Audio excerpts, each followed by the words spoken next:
Sinaro daw. Sunglap daw. Ito yung nag-aanak na ako. Ito yung naririnig ng ganda.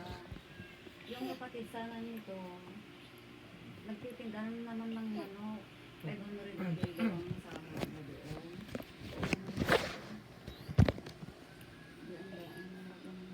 Di ang nagtitinda.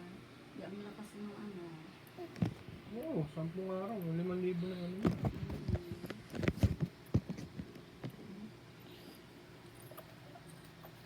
Kaya pala, Ay, naubos mo na. may tira ka pala eh. Sino yung ano niya? Yung bib. Go get the bib na.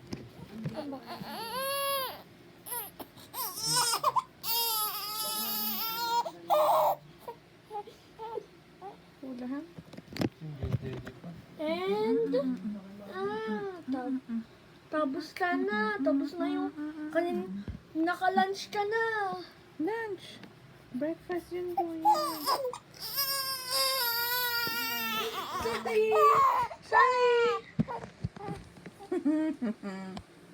Yan ka na naman. Hanap na naman. Nahanap yung buhanga mo.